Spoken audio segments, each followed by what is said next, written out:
this is Horror Hour with the Hannas. And I'm cracking a beer. Because we are joined by one of our smartest and funniest friends in the wise words of bodies, Jason. What up? It's a little less funny the second time. Yeah, She's done it a lot of times. I've done it so many times, it's not funny at all now. Well, it's okay, because we watched a very good and very funny movie, which was Us, written and directed by Jordan Peele. I'm assuming he wrote it. Yeah, he did write it. It's a 2019 psychological horror, like Matt said. It was written and directed by Jordan Peele, and it's his second movie out of his 3 that were all written and directed by him. Starring Lupita Nyong'o, Winston Duke, and Elizabeth Moss. And who's your buddy? And Tim Heidecker. I didn't know who he was, so I just left him off. He's famous. I don't want to say he walked so that I Think You Should Leave could run, but he kind of did. Yeah. Well, he was so freaking funny in this. In, like, not an obnoxious way. Like, it fit very well with the style of the film. Inspired casting by Jordan Peele, as they say in the biz. It's what they say in the biz. Inspired. Yep, inspired casting. Well, let me get into some background facts. Sure, hit us with it. First, I'm going to start with the casting.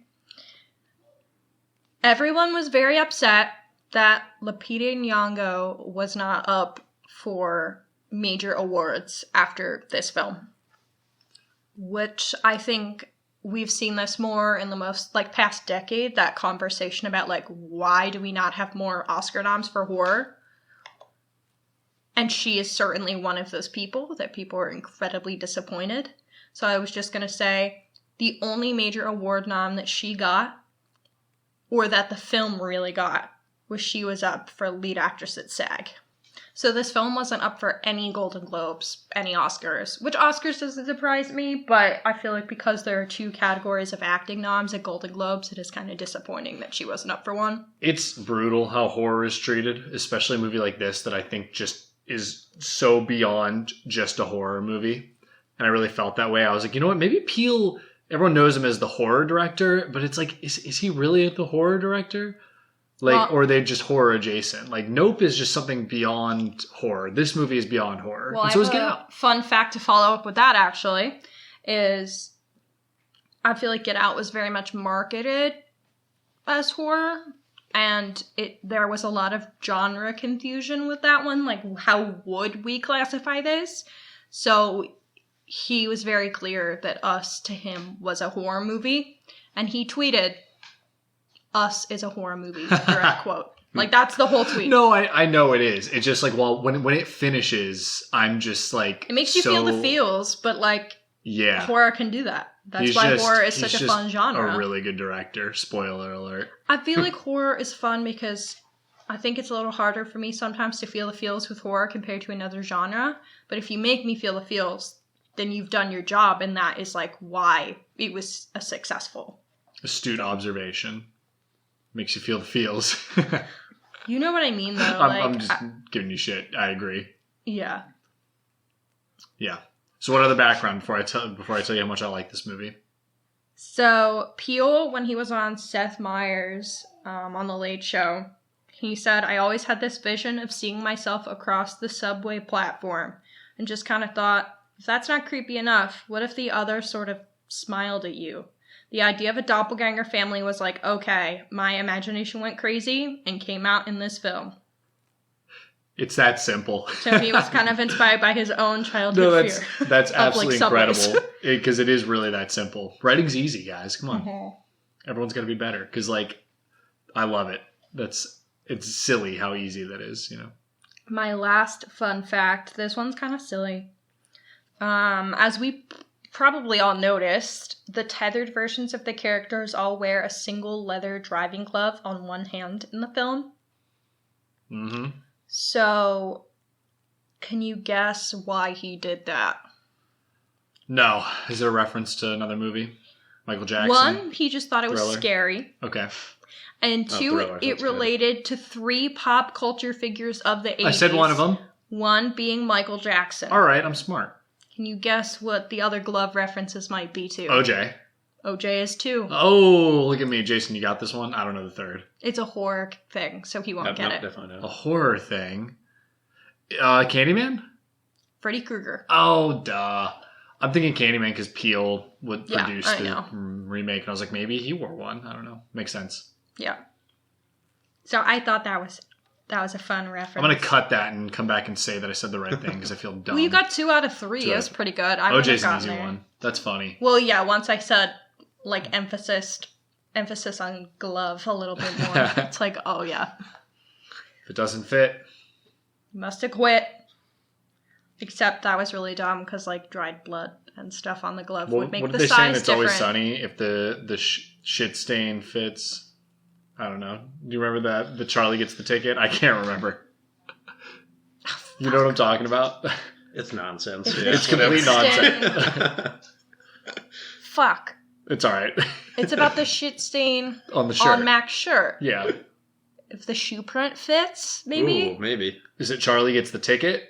I can't remember. No, it's the one with the lottery ticket Yeah. where Mac ends up getting it, but it's I'm only saying, for is that like the 20 rhyme? bucks. Yeah, Alright. the shoe print sticks. Yeah. The shoe prints. Okay. Someone knows. Comment down below. We love an Always Sunny reference, as I'm sure the audience knows Yes. by now. If you've listened to more than one episode, it comes up pretty much every other. It's like the greatest sitcom of all time. And That's longest such a- running. Longest running. Therefore the greatest. Well, I'd also just put it in greatest category anyway. But All right, yeah. sorry. Let's talk about us. So Matt and I had seen this before. We saw it in theaters because we've seen all of Peele's movies in theaters and we'll continue to. And like we said, we actually saw Get Out at an early release. So we're like OG stands. Yeah. That was Facts. actually the coolest opportunity. It was really and it cool. very much like was, I was- different than we thought it would I was be. way too hyped for it, which like is unfortunate. I wish I had like been less I think hyped. if we had been less confident it would be good, then we would have been like 10 out of 10, I loved it. But I think it, like, for some reason, our expectation and what it was were very different. Well, But you know how I obviously, feel, though. looking back, it's a great It's very film. good. I just think Peele has gotten better with every movie he's released. I think there's So. things about his others that are better. I think they each have something that makes them unique from one another, and I haven't watched Get Out in several years, so I really need to rewatch Yep. it before I can really give a ranking. Well, before we talk about it, though, are we talking about background? So Jason had never seen it before. This Correct. was your first time, No right? trailers, no nothing. So you didn't No know shit. trailers. That's I had awesome. no idea. Trailers. So we knew that there was like a doppelganger family when we Mm. saw it. Oh my god, no trailers would have been peak. That'd have been so fun. Mhm. So I need to know: are we a thumbs up, thumbs down? How we feeling? It was a thumbs up. Oh, let's go. All right. So as you remember, Jason did not like horror movies. So we're 2 for 2 Yeah, on showing Jason horror movies that he Jason can likes. be a hater, and he likes to find weird criticisms to make a reason why he didn't like something. We will get Jason's opinion on things later to see how he makes sense of certain elements in the film to see if he continues to be a hater. I'm just so happy you liked it because when I finished that movie, I was ecstatic. I knew it was good, and I just forgot how much I liked it. So I was like, please, let's have positive conversations here today. No, yeah, doppelganger's always fun. Yeah. Yeah. You Especially can't after beat it. Baldur's Gate and all Remember the when doppelgangers in I there. made Now it's it like in pop my doppelgangers all the D&D time. one Yeah. shot? Yeah, Yeah. I the used doppelgangers. it. They're fun. It was honestly, Us I inspired. think, because of this movie. We're giving It was spoilers. Halloween time, yeah. It was also because I was looking through the Betrayal in the House of the Hill, whatever that game is called, and I was looking at the prompts, and one of the game additions you can end up with is doppelgangers. So Yeah. Mm. I stole it from a couple of things, but we'll Well, that's pretend true like art, I'm very These doppelgangers, unfortunately, are cooler than D&D doppelgangers, They are, in my yeah. opinion. But that's just because they were weird clones, maybe. I don't know. Well, that's what I tried to do in my D&D one shot. I did Just making little modify it. clones. Yeah, that's why I had you guys had weird skills. Like you had a frisbee as a weapon. Oh no, so I that's how the gave doppelgangers in your- D&D are too. It was not. Oh, they weren't? No. Okay, never mind then. I changed their stats to be more like these doppelgangers to fit you Is guys. this a D&D more podcast evenly. now? You can do it. Yes, We start let's playing. do it. Easy. We're very Roll good for at D&D. initiative. Yeah, roll. Go get my dice. Okay, well, before we get into our summaries, Oh, shit. What I am just missing? wanted to ask Jason, at what point, I don't know, whatever. At what point did you realize or consider that she was a tether the whole time?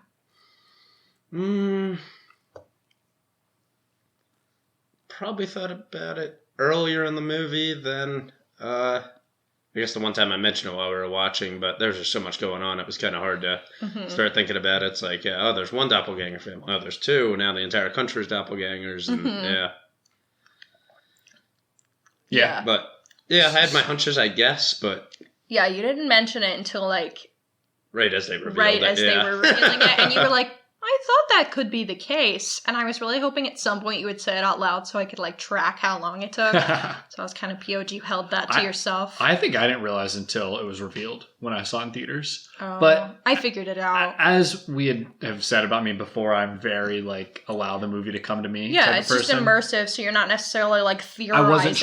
I wasn't trying to think about it. I was like, let this event happen to me. And maybe that's why I enjoy my movies that I watch so much. I feel like it's hard for me to find stuff I don't like. You know? I don't know. I've definitely had you watch stuff you didn't like. I've definitely. You're right. But in this genre, I feel like I can always find something I enjoy, except for Annabelle. Fuck that movie. And Friday the 13th, the OG. Didn't like the OJ. I really disliked I that hated movie. it. Yeah. It was the first time I'd ever seen it, and I hated it. We've talked about it a lot. It's unfortunate. But, okay. All right, let's summary time. I got one. I'm ready. You want to go first? Yeah, I'm going to go first. Okay. 3, 2, 1, go! All right. So if we don't fix wealth disparity in this country, this is what's going to happen. That's all I got. Okay. Am I right, Hannah? Is that where you're going with this? Yeah. Oh, shit. All right, ready? Go. The oppressed get revenge on the oppressors.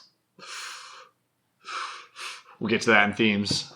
Spicy! Spicy. Okay. Damn, those were good. Ready, Jason? You can give a real plot summary if you want. Okay. Pretty bad at these, but... No, that's the point, know. though. Yeah. Okay, 3, 2, 1, go. Oh, man. What was it? You better go. We're timing it. Jason. I lost it. I don't know. All right, 11 seconds. We'll count it. Spectacular I performance. was going to do something Jason. at the holding hands, and then it all got mixed up, so, but... Yeah. All right. So do I need to do the real plot summary now? Yes. Give it to us. I'm not going to say anything. I always say bullshit before I do these, and they're long no matter what. So let's do it. Yes. All right. Laugh at me all you want. Okay.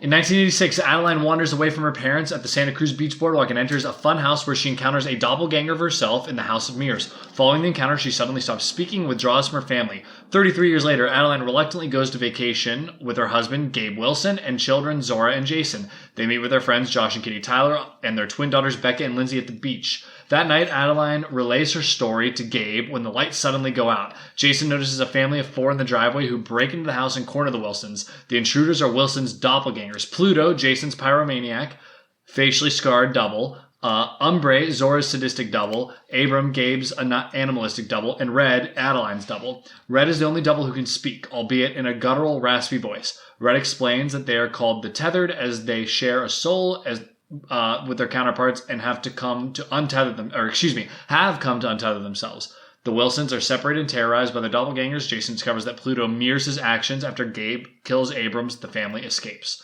Meanwhile, the Tyler family is attacked and murdered in their home by their doppelgangers. The Wilsons arrive and are attacked as well, but they manage to overpower and kill the Tyler's doubles. They turn on the news and learn the Tethered have murdered their equivalents across the city.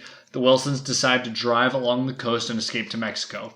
Arriving at the boardwalk, the Wilsons find many townspeople slaughtered. The road is blocked by a burning car. Jason realizes it's a trap set by Pluto and orders everybody out of the car. Before Pluto can ignite the family's car, Jason walks backwards, causing Pluto to do the same and thus walks directly into the fire. While the Wilsons are distracted by Pluto burning to death, Red appears and snatches Jason away. Adeline chases Red to the funhouse where they first met and finds a secret entrance that leads to an underground facility overrun by white rabbits, where she finds Red in a classroom. Red explains that the Tethered are genetic clones created by the government to control the populace. When the experiment failed, the Tethered were abandoned underground for countless years, mindlessly mimiking the actions of their counterparts and surviving on raw rabbit meat.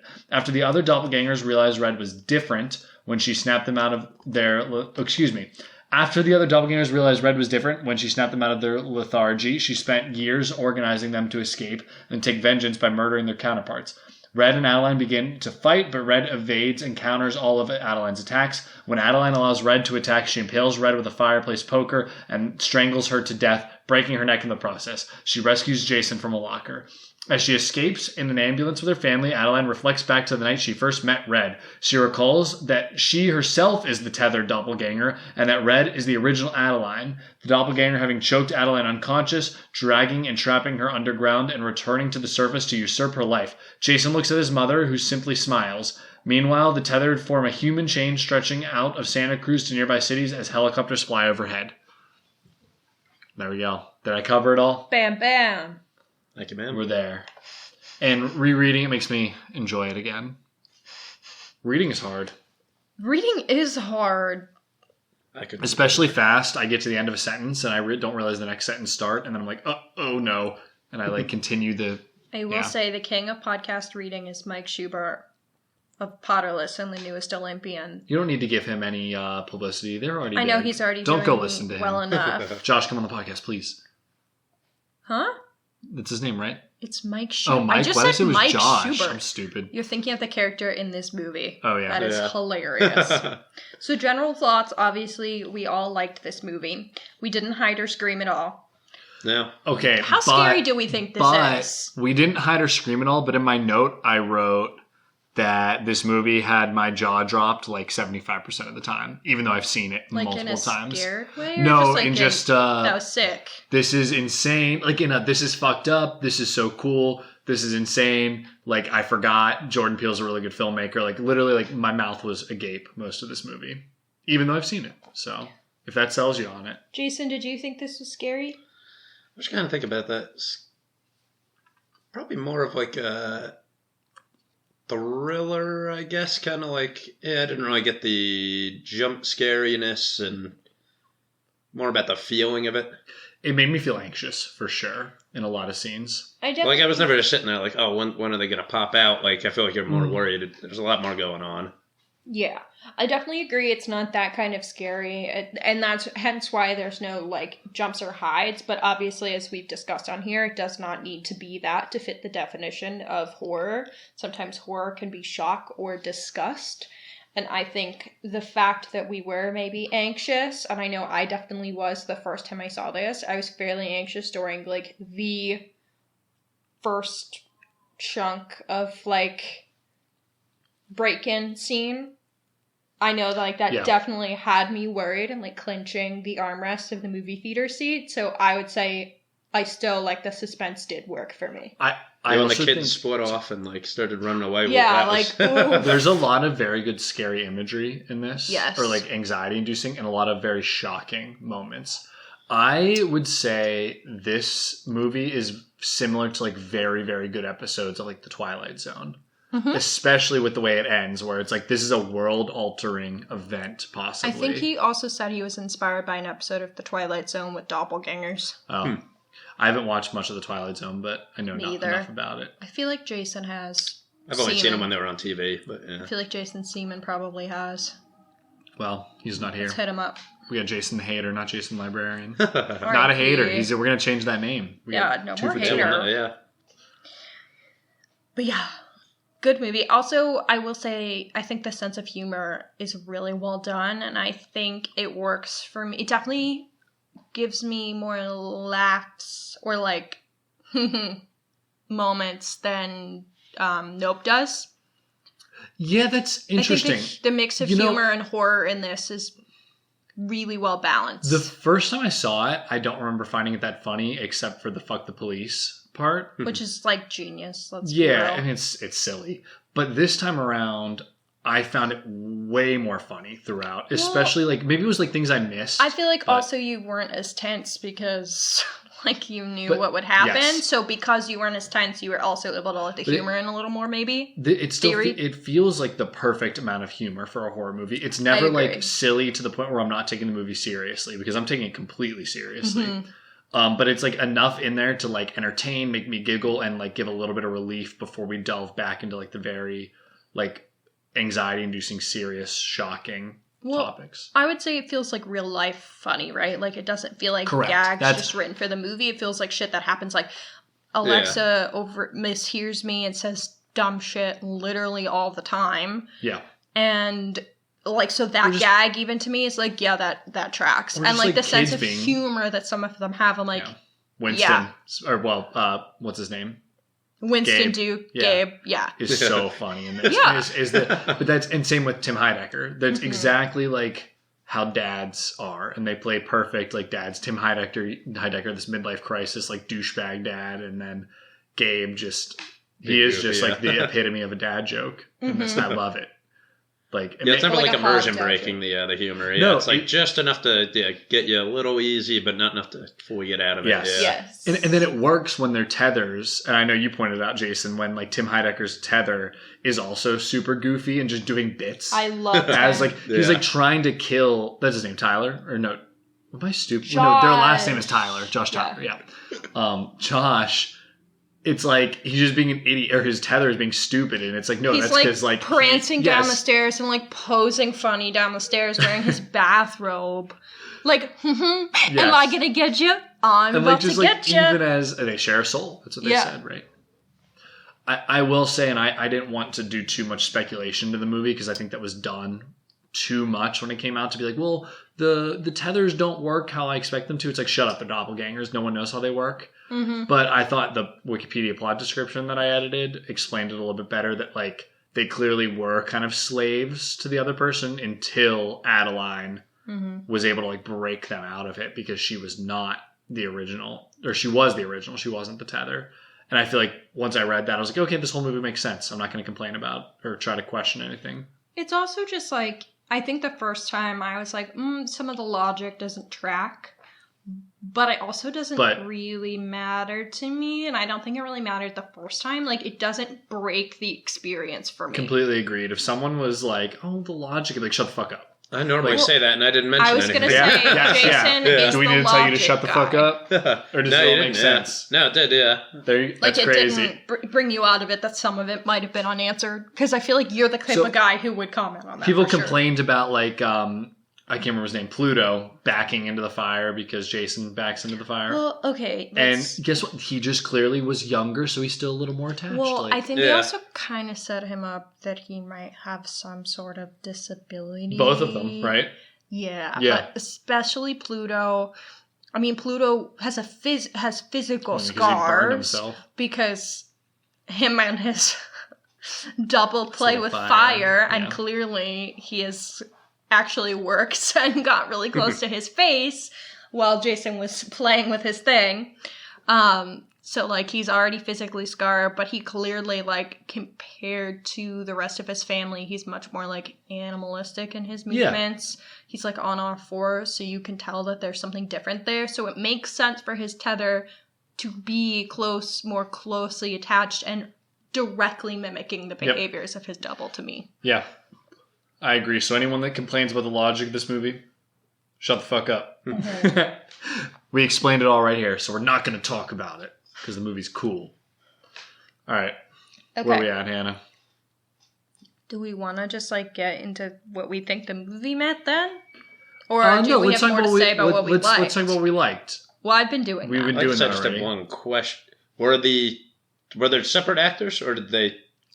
Same actor. Same actor for both of them? Okay. What happened when they had to, like, do a scene with themselves, when they filmed it, Jordan Peele would be, like, the stand-in for the it was him? Opposite, I think they had actual doubles, but he was the one who would, like, a lot of times stand in and do the lines, kind of mimicking how they'd done it the day before, so they could kind of react to what they had been doing. Okay. Well, I have a PSA directly for Jordan. I know he's listening. Listen, man, you're a good actor and you're a really good director. You can start doing the Scorsese and the M. Night thing. Put yourself in your next movie, please, even if it's just a bit role. All right? I was thinking that during this. I was like, he could have been in this. Like, it's time. Movie number 4, put yourself in, Jordan, please. All right. I don't know where it would have fit in nicely in Maybe not but in it could have fit in nicely in this. Oh, for sure. He could have been somewhere. Yeah. Like, Scorsese he could have been a good actor. He's good in all of his stuff. Mm-hmm. So, Jordan, we know you can act. But, all right. We're back to podcast for everyone else. Lighting. Oh, lighting is fantastic. Peele's... I had, and maybe it was the one Moscow Mule, or not Moscow. What's it called with tequila? Oh, I forget. Oh, no. Different Mexican kind of mule. mule? Mexican mule, yeah, that I had to make me a little more hyperbolic. But the way he moved the camera in this movie was very, in my mind, Spielberg-esque.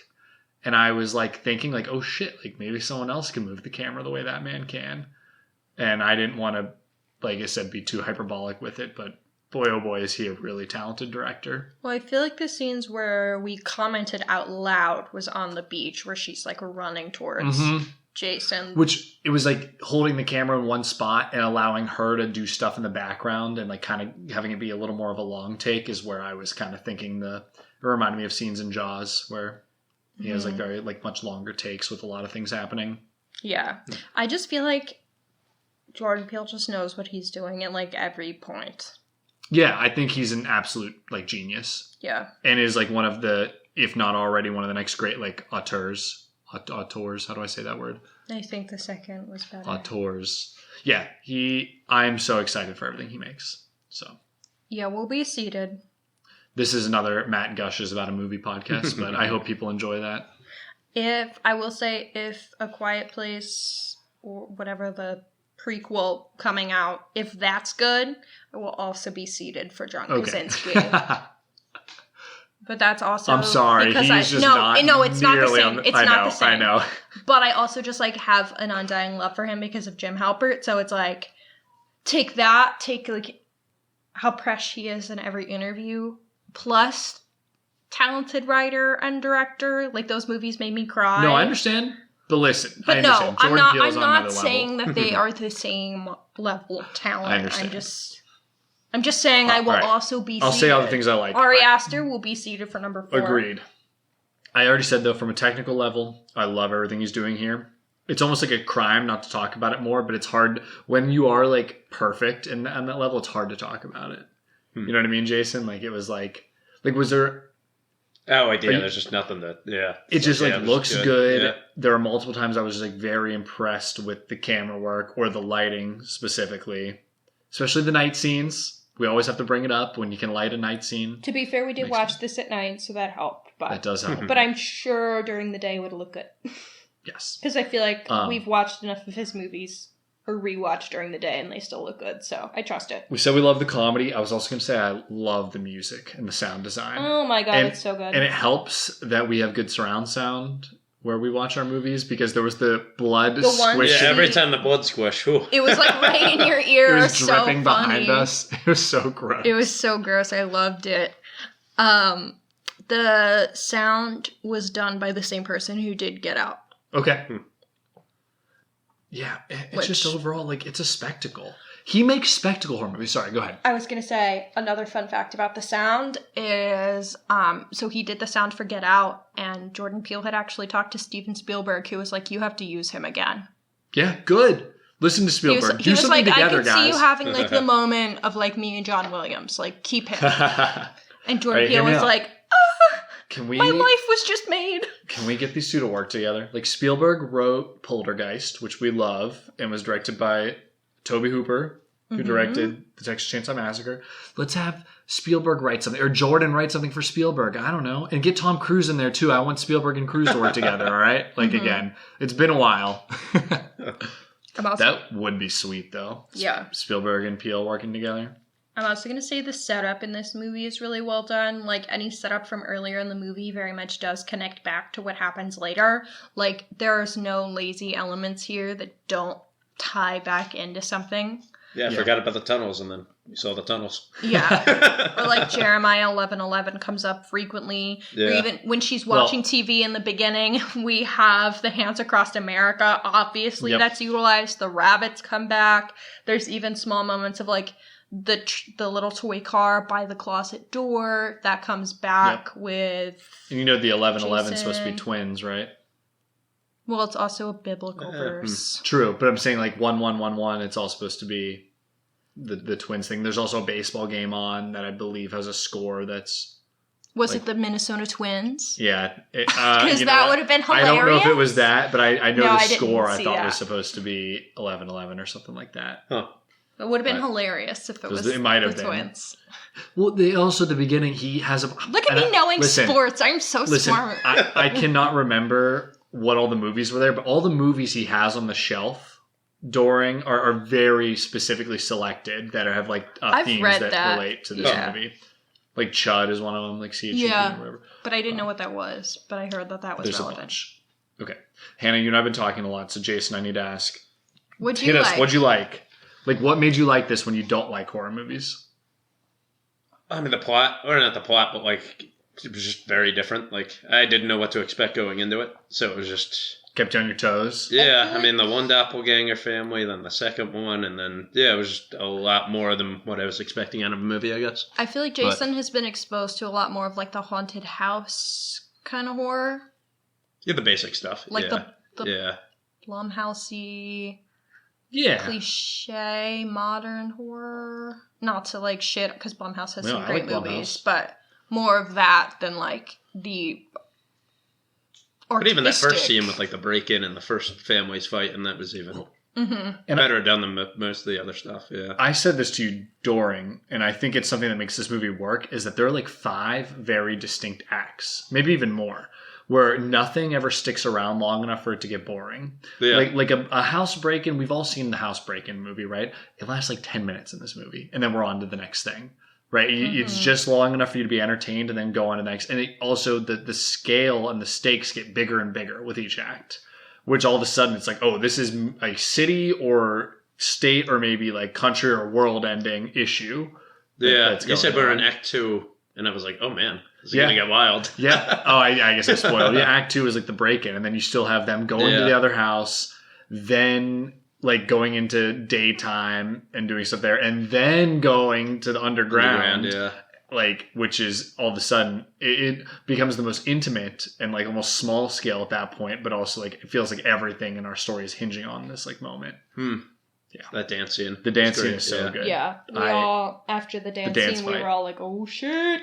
And that was where I was like, who's his editor? Give them credit, too. Like, that scene was so well edited. Yeah. Flashing from their current dance fight to both of their dance performances as children. So good. It's really impressive. All right, I have to ask, is there anything that either of you didn't like? I mean, the first time I saw it, I kind of logic policed it a little bit. That's exactly how I felt, and I was like ready to talk about that, and then watching it this time, I was like, fuck that. I didn't really care. It's great. Yeah, I didn't care about that. I was like, I can't complain. Like, I cannot think of something I'm upset about with this movie. I think that was the main issue I had the first time.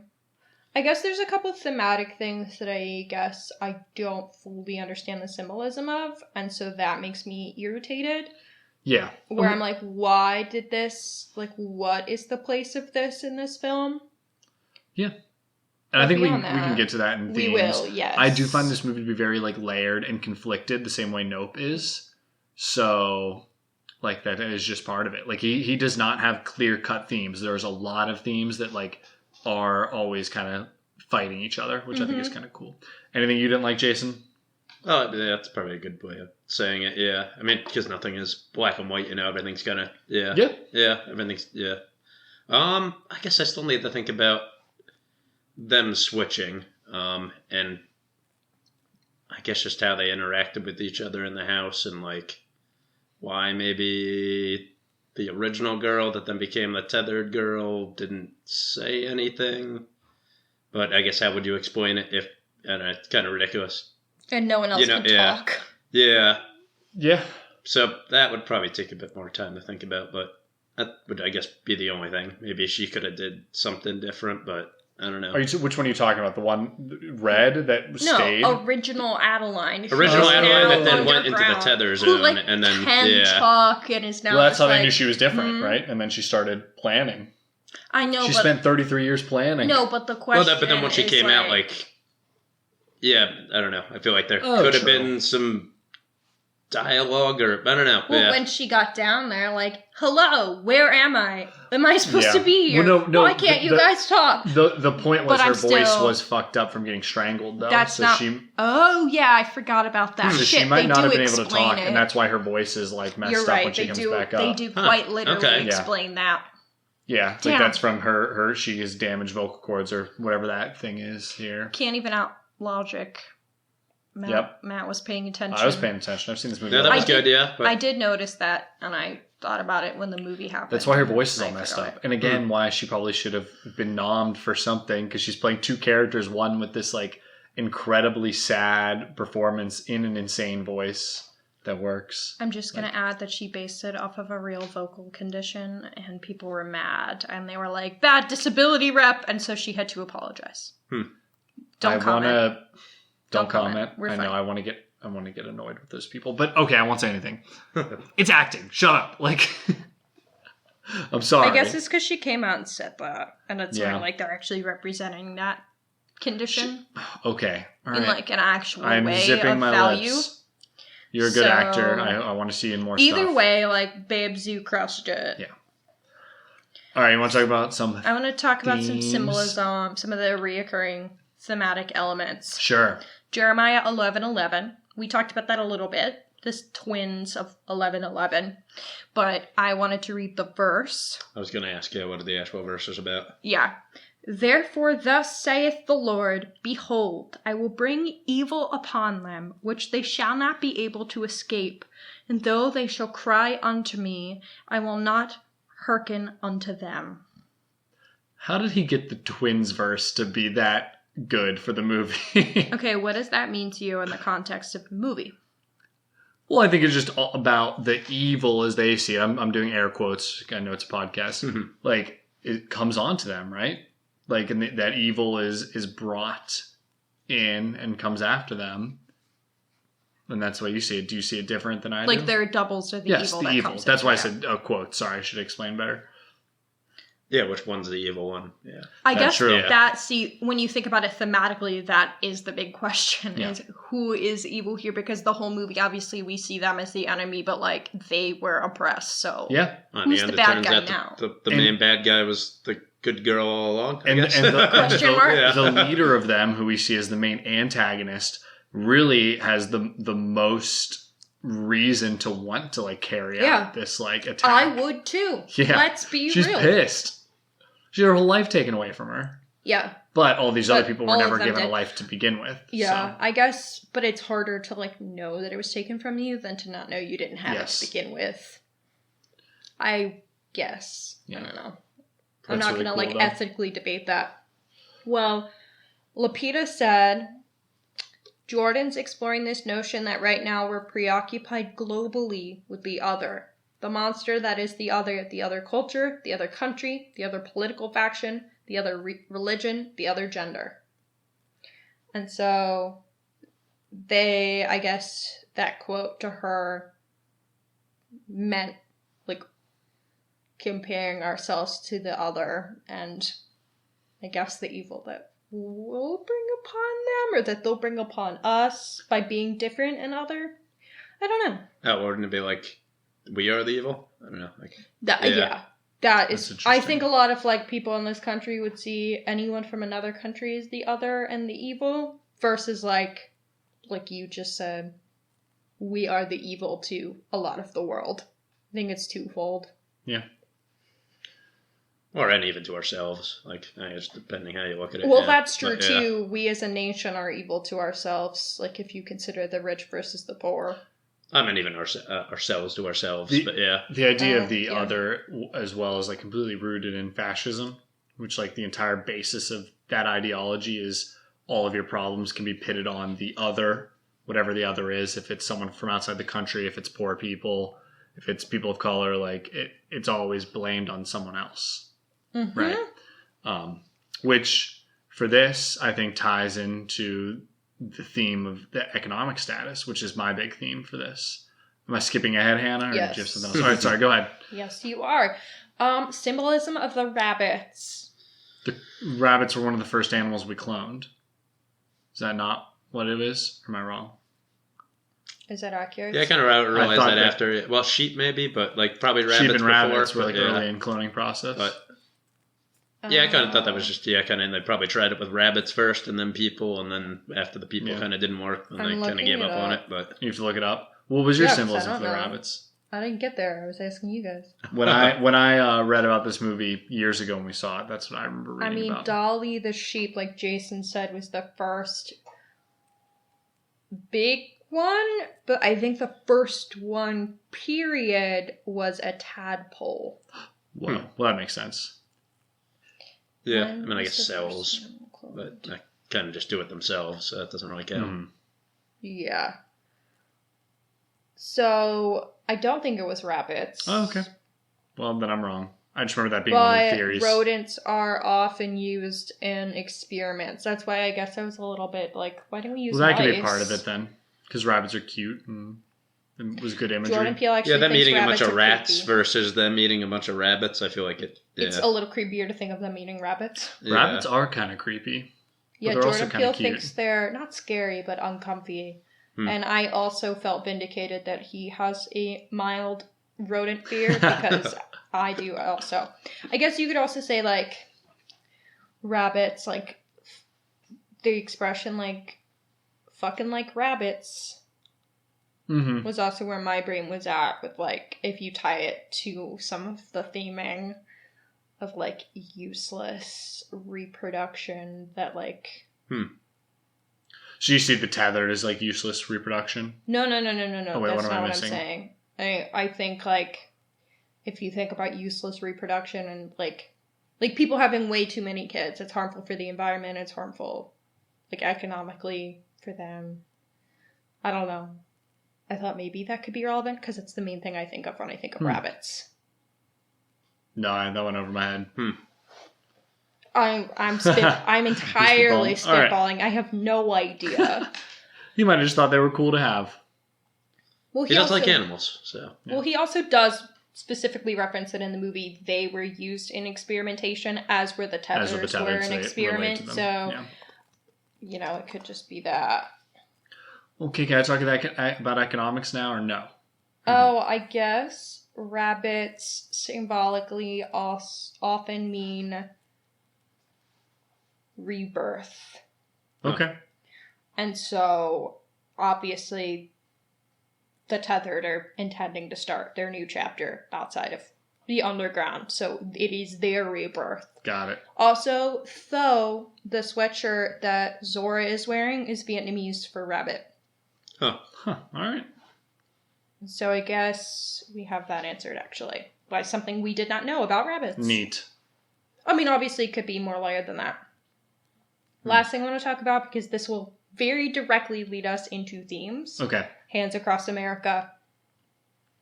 Oh, yeah. No, and that ties into the economic thing. Was Hands Across America, it was like fighting poverty and homelessness? It was it was a public fundraising event held on Sunday, May 25th, 1986, which attempted to create a continuous human chain of people held hands across the continuous United States. And it didn't really... It happened, but it was not a continuous thing, but it was advertised as it was. It was not continuous. It was 5.5 million people, though, so they estimated that, it could have been actually fairly continuous, but so many people from, cities showed up, and then rural areas, there were gaps. Yeah. But also, to participate, they, encouraged donating $10, but I don't know how much money it actually made. Because extremely let's be performative. Real, I'm sure a lot of people showed up, held hands, and didn't give shit. I did my part. So that leads into our economic theme, because it was to combat homelessness, right, and poverty. Mm-hmm. So, am I allowed to talk about it now? I'm yes. ready. Okay. Oh, it did. Nope, not allowed. Sorry, it raised $15 million. Okay. Which was significantly less than they had hoped. Oh, never mind then. Well, if you think about 5.5 million people joining, you would, It should have made more than that. But of course, again, performative. People showed up and probably didn't give shit. Yep. Okay, so there are a ton of themes in this movie. The main one I see is all about economic status and poverty. And the way I see it is that the tethered underground are impoverished or under funded class, right? Who are basically being oppressed by everyone above. So all the people above, whether they're impoverished or not above, are still above the tethered, right? And the tethered eventually, uprise and come and say, nope, we're going to take this now. It's going to be ours. But I think what hits really hard about this is it's the idea of your success is mostly, for most people in this country, is fully dependent on where you were born and like what class you're born in, which is the point of that, because Red was originally Adeline. Adeline was born into the good class, right, up above, but gets sent down below, and then Adeline, who is the tethered, takes her place and lives happy, has a great life because she swapped places and was in the upper class, right, and was able to. So it's fully dependent. No matter how hard you work, like the number one change or the number one effect of where you'll end up in your life is where you start. And I feel like that is the biggest, easiest theme to read on this. Well, and I think the Hands Across America theming is pretty obvious with that.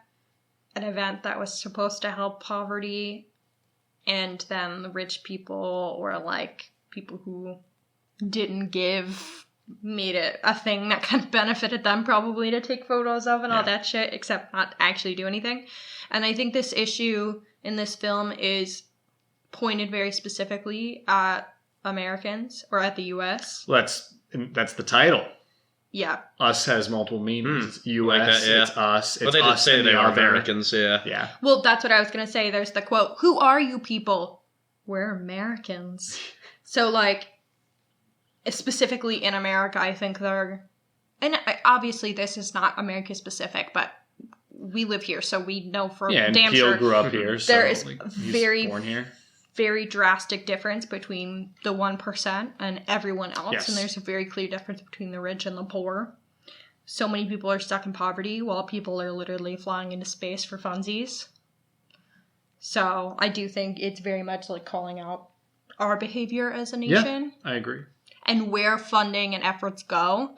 Like, let's be real, we shouldn't have to make this like public display of holding Hands Across America to donate. We should just take care of. We should just take care of people. Yes. Like, our government should just fucking give a shit. With the, tax rate that we pay, especially when I don't make that much money and I'm paying 30 to 40% in taxes, it feels like. And where's that shit go? Lockheed Martin. Bam, bam. We have several friends who work at Lockheed Martin. I know, and I too, tell them, so I was like, I'm really paying funny. your salary, man. That's our house that you bought, That's true. I'm gonna try and move in with Celine and Matt. We got lots of friends that work government jobs, Well, I wouldn't even call that That's a our government job, comrade. I've worked a government job. I like in mental health, I've worked by a job through the state or the city. I would call that a whole different thing. That's just like, I don't know. No, I understand. Paid to make weapons to kill people. Anyway, okay, Jason. Well, okay, it's not just that, but yes, point taken. Yeah, obviously they do tons of other things, but like... It's not great. It's not great. It's more a bunch of open contracts that never go anywhere that just have government funds. It's just like a lot of waste of government funds Yes. beyond that some portion of their No, work I is know. used to kill people. I've gotten in trouble with some of my Lockheed friends. Actually, all of them agree with me. I know. Actually, so I shouldn't even say I've gotten in trouble. I've like almost gotten in trouble, and then they were like, "Oh, but you're right," and I was like, "Oh." Yeah. But they're like, thanks for the salary, though.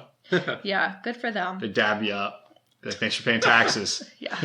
Oh, yeah, he dabbed, yeah.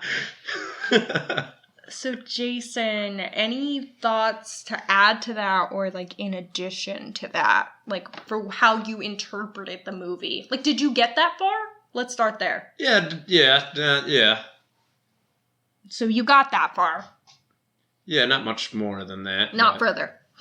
Yeah, I mean, between her saying Americans and then, kind of just, I mean, them living down there doing the movements of the people upstairs and kind of hard to tell who's not in charge of it, but I guess both kind of have to work together, I guess. But yeah, one's having a fun time, playing whack-a-mole. The other one's just kind of sitting there just... Banging a wall. Yeah. Yeah. I think you can also, beyond... I mean, I think the financial part and the poverty... like that socioeconomically is a very clear theme, but I think you can even broaden it to just like privilege And the fact that a lot of people's privilege in this country comes at the expense of other people. Like, if you think about... Well, to be at the top, you're probably taking advantage of the people below you. Like, they work hard, so you make money. I mean, we know that every CEO and, like, of most, like, major corporations had to step on everybody on their way up to get there. Yeah. And, like, are usually ruthless motherfuckers. So I think that's very clear here. Like, Adeline was able to marry her Prince Charming, as they say, and have 2 beautiful children. And she was standing on top of the people that got her there, being Red, who she sent down into the But also, like, underground. Red then had to, because she made those choices, Red had to suffer by marrying, essentially, a monster.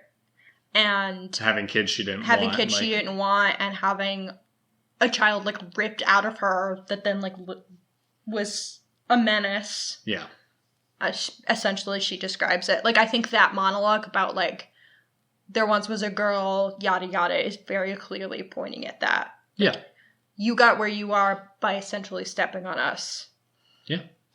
The thing that's different for this in real life is it's like 50-50, you know? Everyone above ground is, like, good and well off, everyone below, where in reality it's like... It's not 50-50. There's like, it's like 95-5. Mm-hmm. So, like, that 5, you better start getting scared because I'm going to get some red jumpsuits, a driving glove, and a couple scissors, and you might be in trouble. All right? Mm-hmm.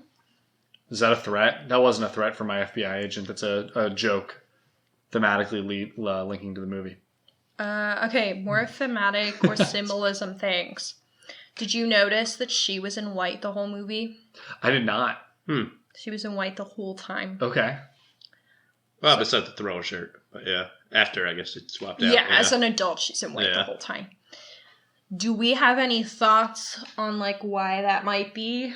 Because as she gets bloodied throughout the thing, her outfit turns red, showing just like really she was tethered the whole time. That was like the tethered. That was my assumption as well. Damn.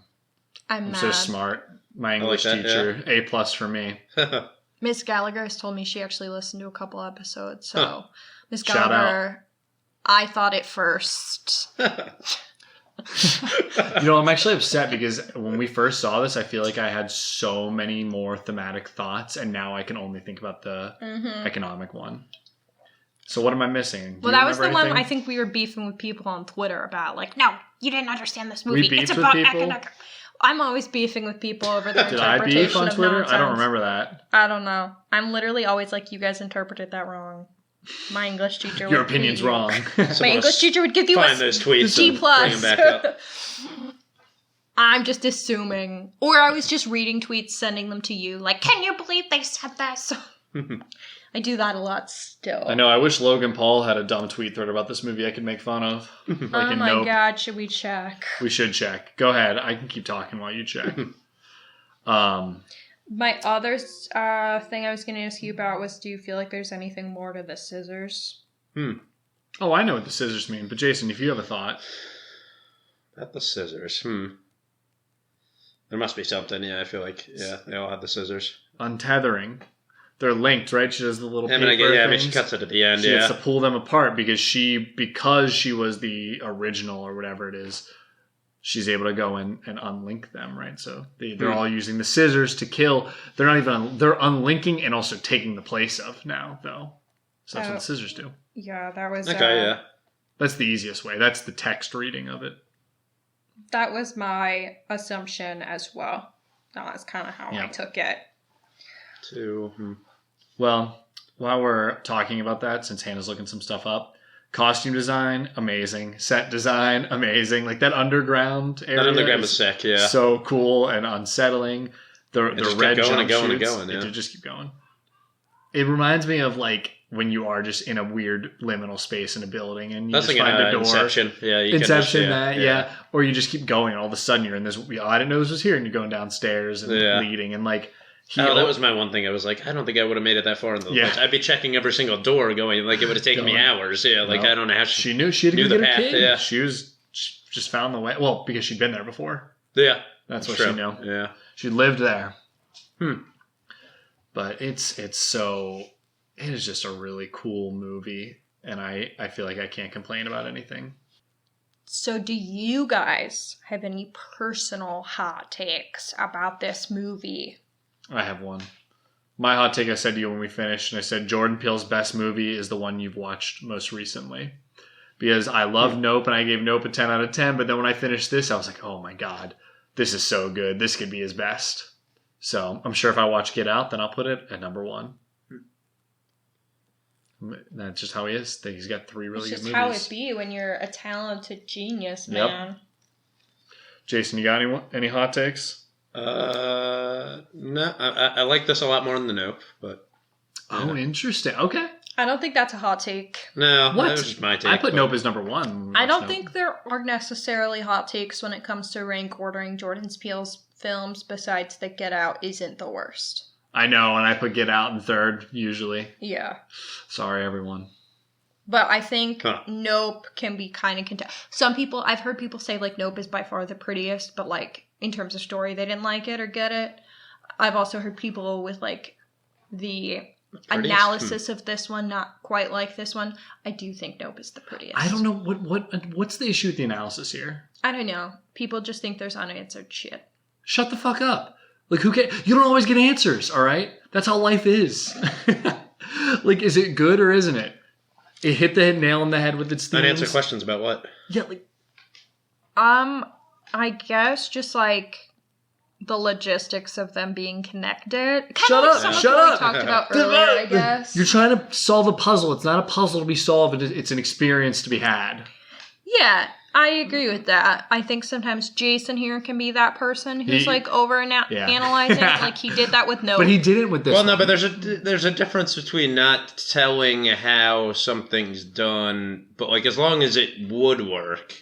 Like if you know what you're doing and you do it, you don't need to explain how it works. As long as the it's logic done in the correctly. movie kind of connects well. But like, so it just means. But then other times you could just like not have it be consistent, and then it just looks bad. But if you don't explain how something happens, it could kind of do different things. So you feel like he was consistent then? Yeah, so it works. Okay, Jason approved. I would agree with that. I think, unlike we talked about the sun being maybe the only inconsistency with like the backing up arm spread, but I feel like we already kind of explained away the inconsistency like immediately. We explained away the consistency or inconsistency, but I can also just say shut the fuck up. It was cool. Yeah. So like it was cool because he did it because it was cool. Like, yeah. I'll say it's like the youngest, so it could just be something like, like as a baby, the tether is probably the same exact thing as the more connected. And then like as you get older, then you develop. Well, you're not totally differences, independent, I guess, obviously. but we can connect back to like the longer you live, then you're kind of pushing down your tethered person to kind of be in the that's a good point. The real world. So then we can connect back to D&D here, as we talked about earlier. There's a big thing in D&D. It's called the rule of cool. Sometimes when it's cool, even if it breaks the rules, you just say you get away with that. So Peele's the master of the rule of cool. Am I right, Jason? Amen. I guess, yeah. Only I guess. All right. Yeah. All right, Hannah, hit me with these takes so I can get mad about them. Okay. So our terrible takes corner today. Should I start off with the one that is better or worse? Better. Okay. Let me get more angry. In my opinion, Us as a horror film peaked when the son says, "There's a family standing in our driveway," and the camera pans to the family's shadowy forms holding hands. I still remember the dread that shot through me from head to toe. And then, ... I don't know, the tension tapered off after the doppelgangers held them hostage in the house. Similarly, the explanations near the end left too many unanswered questions.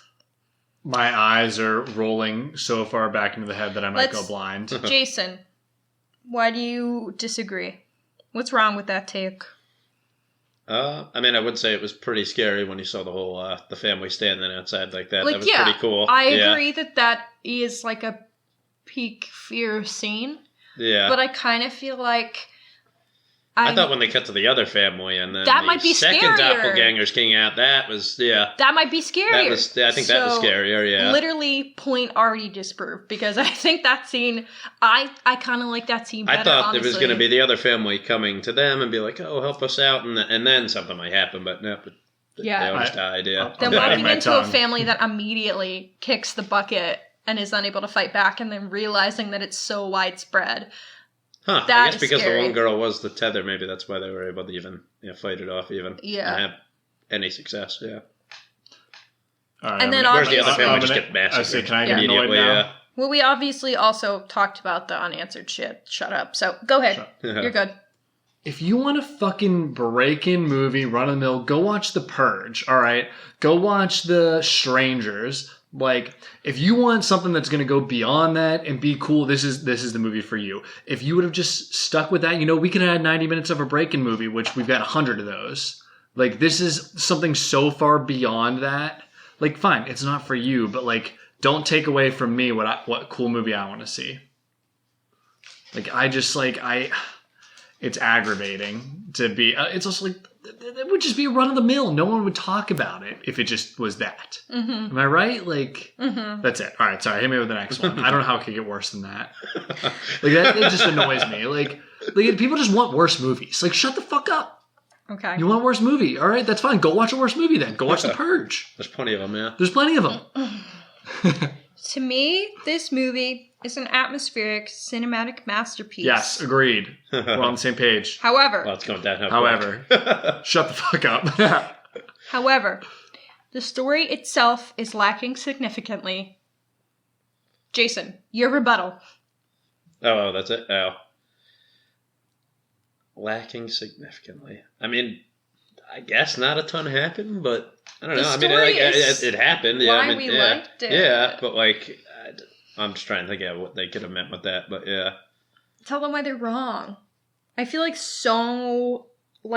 thematically, this story is so rich, and yeah, I mean, so her being much squat actually from the beginning was cool. Like, I kind of thought about it, but then when they didn't, I'm like, oh, okay. Now I got to rethink about the entire movie, with that new perspective.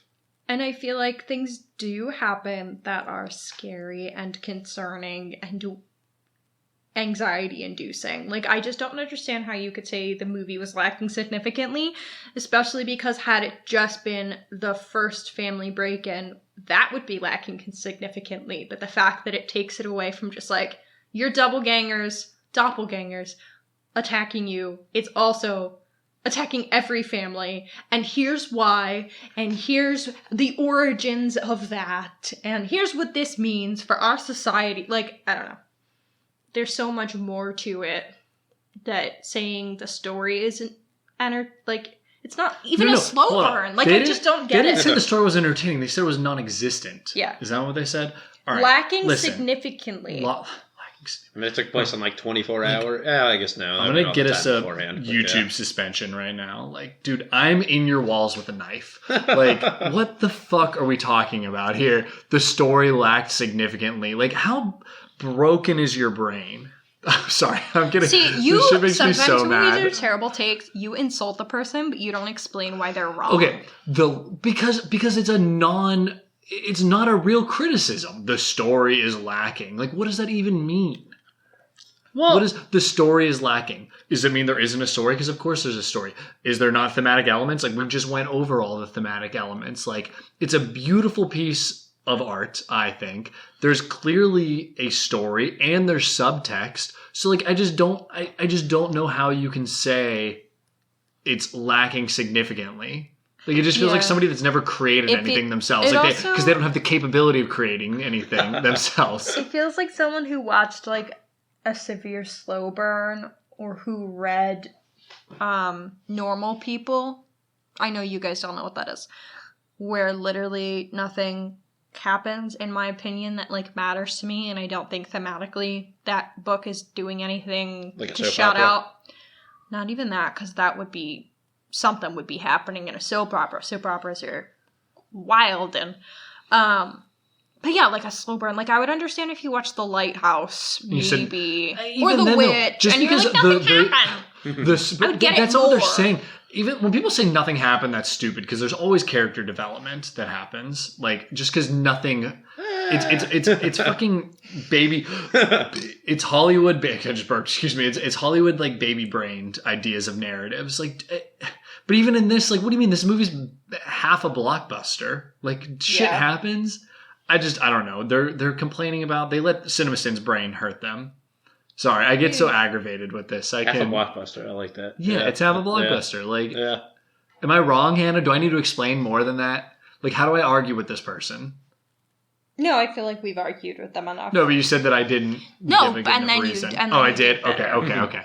I also I get hyperbolic. Sometimes all you do is go like insult fuck them. you, and I'm like, that's not the purpose of this segment. This segment is to educate as to why your take is terrible. I can't help myself. Ever since we got that high of that TikTok me making fun of Logan Paul went well, I feel like that's because we explained why he was wrong. I did. I also explained it in a very aggravated way. Well, yeah, you did.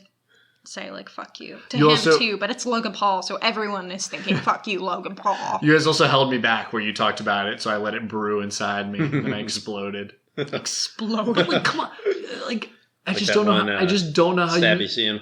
Yeah, exactly. I just don't know. You can say the story is lacking. Like you elaborate. They owe me an elaboration. I don't know them shit. Yeah, I mean that was the whole thing. So they didn't elaborate, Again, and no one commented to fight. If someone said, "Oh, it's not my cup of tea," like, that's different. That's way different. Or like, "Oh, the story was I didn't enjoy it for these reasons." Fine, but it's lacking like this objective response of having an issue. Like, just upsets me. You know? I'm sorry, but I am in your walls. Okay, so I feel like we're ready to wrap up. We didn't say favorite scenes. Oh, shit. I'm going to say I have two. I'm going to go really quick. The dance fight is incredible. Amazing editing. Really good. Yes, agree. And there's that scene at the end when the camera pans, like the very last shot, where it goes along the landscape with all the people holding hands across the hills and the helicopters and the fires and everything. It leaves me smiling from ear to ear because I'm just love that. And the music is so good on that scene, too. Ooh.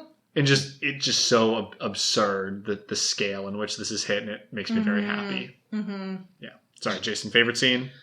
I'm not sure exactly, but definitely probably at some point in the second house. I don't know what exactly, that's what I was but gonna say too. Something in there was good. I don't know what, between the acrobatics, the fighting, and something in there was definitely my favorite. But I would say from Ophelia Call the Police, which is when Fuck the Police starts playing, to Josh's tether following him outside. So you like the funniest scene? Well, I just think, that made me laugh. It's funny and dark because then you got her her tether cutting her face. But in terms of filmmaking, I like the dance scene a lot. Yeah. That was an insane theater experience. Yeah, it was. Jason, I'm sorry. Yeah. I hope you enjoyed it with our big TV and surround sound, but that theater experience, we were jaw dropped. Dylan brought in a whole Qdoba burrito? Or was that... That could have been Hereditary. He definitely did not bring a whole Qdoba burrito in. It might have been. Maybe it was us. I feel like we were like, that is going to be disgusting. It was Split or Us, I feel like. I can't remember. Yeah, we had gotten food at Qdoba, and he was like, I don't think I'm going to finish this. And just instead wrapped up an entire Qdoba burrito, put it in my purse. And then ate it. We walk in, they check my purse. And I'm like, Dylan, they check my bag every time I'm here. They're not looking for food, they're looking for guns. And then they said, we're looking for, guns and, underage people bringing in, booze. And then I was like, oh, so you don't care about my full Qdoba burrito? That's the size of an infant baby? And they were like, no, it's cool. Well, this movie makes me love the theater experience, though. So go to theaters, support your theaters. Maybe it was the best way. Dylan did that. It could have been it. That's another fun one we saw in theaters. We saw a good amount of horror in theaters in that couple. Come on, we'd go on the whatever day it was, the student discount day. Yeah. AMC's got discount Tuesdays. It was discount Tuesday at that theater too. Theater Tuesdays. All right. Let's rank them then. Or let's give it a... Lily's purring really loud. Should I put her on the mic? Do you have anything to share? Lily's our cat. Do you have anything to share? She's glad she's not a rabbit. Yeah. Hi. All right. She has nothing to contribute besides her love. Okay. All right, Hannah, you want to give your out of 10? 9. 9? Wow, that was fast. I'm going to go a 9. Yep. That's a good ranking. I would say the first time I saw it, I wouldn't have given it a 9. I would have gone 7.5 or 8, but this time I really liked it. I don't really see that many flaws in it. I don't think it's as pretty as Nope. I can't compare it to Get Out because I haven't seen Get Out in years at this point. And I don't think the thematic analysis of Get Out is really on the nose, and this takes slightly more effort to get there, which I kind of like. It's a little more on the subtext. I think the performances of all his movies are really good too. I don't know why I'm comparing it because that's not necessarily relevant. I think it's a great movie. I am pretty much down to rewatch it at any time, so. Yeah, I was pretty excited when you said we were watching it today. All right, Jason, you got a ranking? I guess The Conjuring's probably the only other horror movie I've seen in any time recently. They're both solid. I forget what I rated The Conjuring. Probably a 9 out of 10. 9 out of 10. All right. Well, that's what I said for The Conjuring. We'll give it to you. We're making a horror lover out of you. Is that what you would give this? Probably a 9. Yeah, for this one too. I'm happy. They were good in different ways. Yeah, they both have multiple with acts. Like I kind of like that. Yeah, like I like when a movie goes different directions all the time. Yeah, keeps you engaged. Didn't have many critiques of it during the movie, so that's always a good thing. So. And like we said, we need to get Jason on here for a stinker because Jason can be a real bitch. Yeah. Like, I love fighting with Jason over movie takes, and it just hasn't happened. But if it's a stinker, then we're all going to hate it. Maybe he'll like it, and we'll be like, this is why you're wrong. No, I'm not going to. We should have had him on for Nope, because I know he had some criticisms. I would have been upset. He would criticize this. That's why I picked it. If you would have, I love Nope, so I would have been mad. All right, my ranking. I really want to give it a 10, and I'm not going to. I'm going to give it a 9.5 out of 10. It's just out of 10. It's not a 10. It's really good, and I don't know what makes Nope a 10 over this. I don't owe you anything. I don't have to justify anything to anybody. So 9.5 out of 10. Beautiful. And that's where I'm at with it. It's great. Go watch it. Jordan Peele's awesome. We will be seated.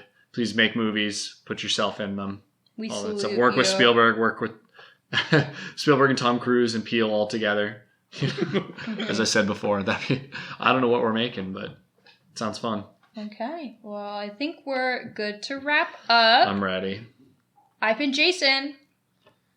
Bye. No. I've been Hanna then.